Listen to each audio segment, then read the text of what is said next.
Hej och välkomna! Idag så ska jag gå igenom några svenska uttryck. Jag får många frågor här nere i kommentarerna. Kan du berätta om svenska uttryck? Sådana uttryck som om man inte har hört dem förut så fattar man ingenting. Innan filmen börjar vill jag bara säga att det finns många undertexter, över 70. Om ni inte vet hur ni sätter på undertexterna, titta på den här filmen. Jag har även lagt manus, texten, allt jag säger i den här filmen i första kommentaren här på YouTube.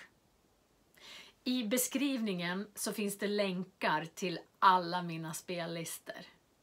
Okej, då kör vi med svenska uttryck. Det första uttrycket som jag ska ta upp är bakom flötet.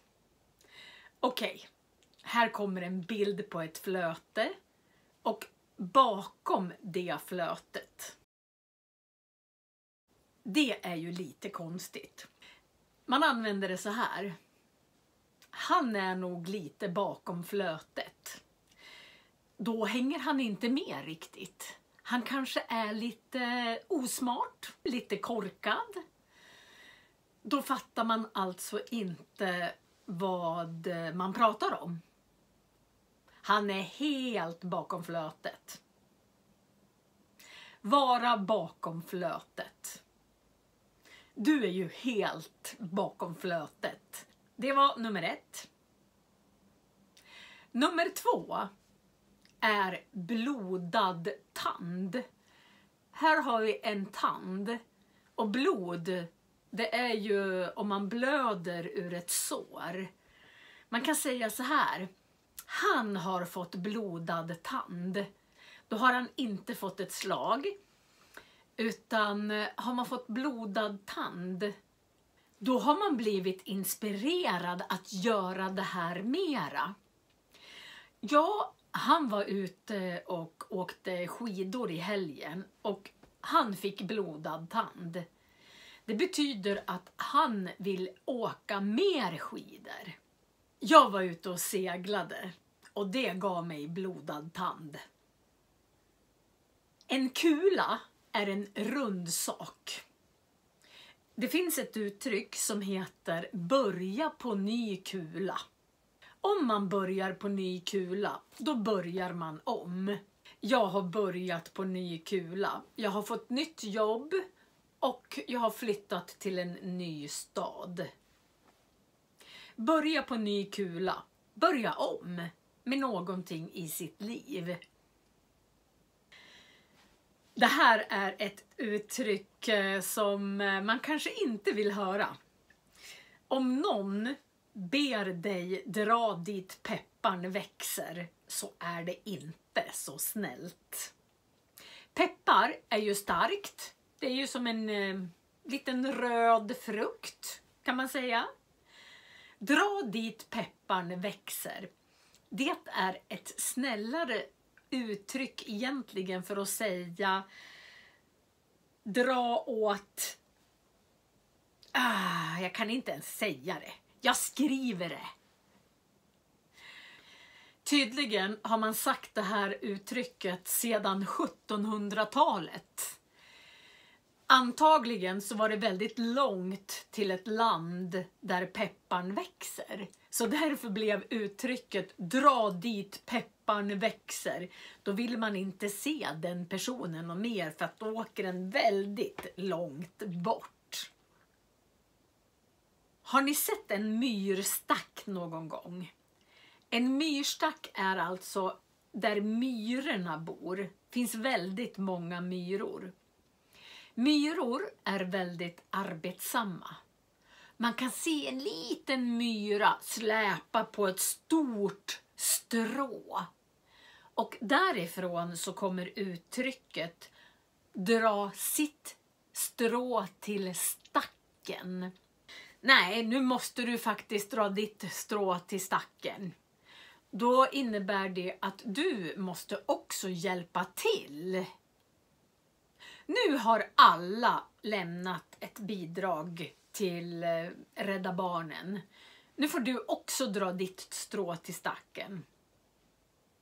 Vi har hållit på och städat hela huset.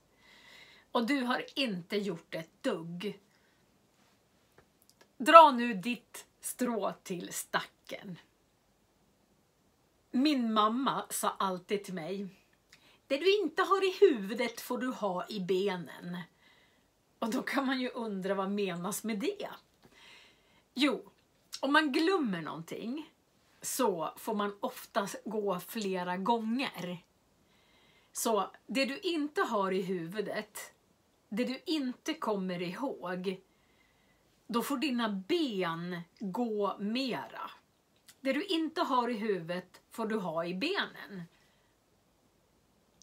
Så nästa gång någon glömmer någonting, eller att man inte tar med sig allt på en gång, eller att man får gå tillbaka och hämta nycklarna, så kan ni säga: det du inte har i huvudet får du ha i benen.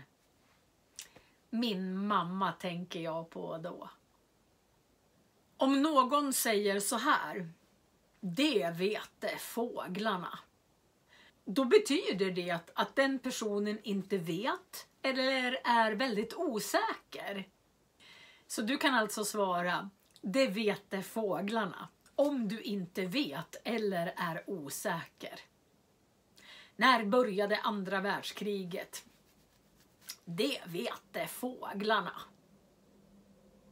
Ett till uttryck är ge järnet. Järn är en metall. Ge järnet. Ger man då metall till någon? Nej. Om du ska springa 100 meter, då kan jag säga så här: ge järnet nu! Då sätter man alltså in alla sina krafter. Då gör man sitt absolut bästa och tar ut sig helt. Ge järnet. Man kan vara glad som en lärka. En lärka är en fågel. Är man glad som en lärka så är man jätteglad. Man är så här liksom som man nästan studsar. Glad som en lärka.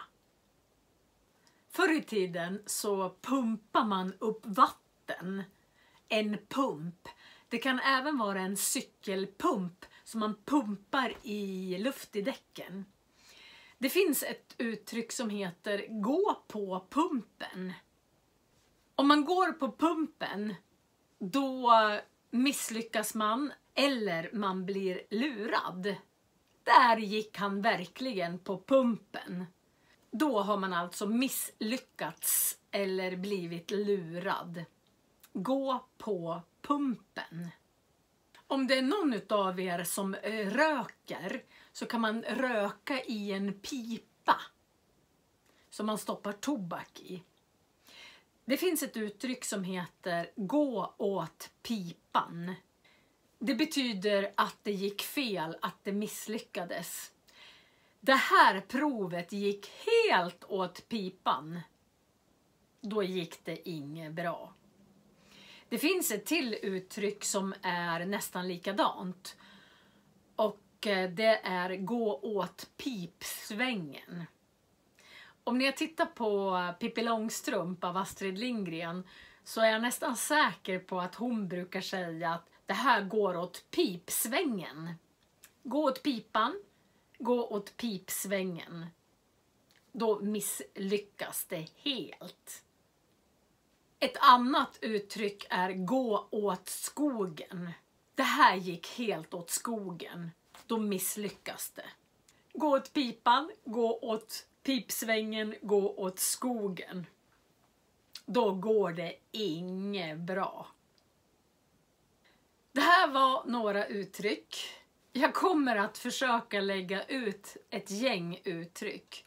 Om ni vill leta själva efter svenska uttryck så finns det på Wikipedia. Då skriver ni svenska uttryck, Wikipedia, och det kommer upp 56 sidor eller något sådant. så kan ni lära er många uttryck själva. I den här spellistan så har jag massor med synonymer och ord och uttryck. Så ni kan titta på hela den spellistan för att lära er nya ord och uttryck. Det var allt för den här gången. Vi ses i nästa film.